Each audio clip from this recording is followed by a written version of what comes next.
નમસ્કાર દર્શક મિત્રો, હું છું જિગ્નેશ મહેતા. ગ્રામી ન્યૂઝના ડિજિટલ પ્લેટફોર્મમાં આપનું સ્વાગત છે.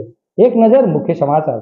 શ્રી વર્ધમાન સ્થાનિકવાસી જૈન શ્રાવક સંઘ કામરેજના પ્રમુખ શ્રી મુકેશભાઈ કોઠારી તેમજ જૈન સમાજના આગેવાનો તેમજ કામરેજ વિસ્તારના સમસ્ત જૈન સમાજની લાગણી અને વિનંતીને માન આપીને ગુજરાત રાજ્યના ગૃહમંત્રી શ્રી હર્ષભાઈ સંઘવી ગઈકાલે બસેરા સોસાયટીમાં આવેલા મહાવીર ભવન પર ચતુર્માસ 2025 હેતુ બિરાજિત ગુરુદેવ શ્રી વિનય મુનિજી મહારાજ સાહેબ તેમજ શ્રી ગૌતમ મુનિજી મહારાજ સાહેબના આડી ઠાણા પર 5ના દર્શન હેતુ પધાર્યા હતા, જ્યાં અસંખ્ય જૈન સમાજના ધર્મપ્રેમી બંધુઓની હાજરીમાં ગુરુદેવે તેમને આશીર્વાદ તેમજ મંગલપાઠ આપી કાર્યકાળ યશસ્વી, સફળ તેમજ રાષ્ટ્ર અને દેશ હિતમાં અત્યંત ઉપયોગી બની રહે એવી શુભકામના મંગળ કામના પ્રદાન કરી હતી.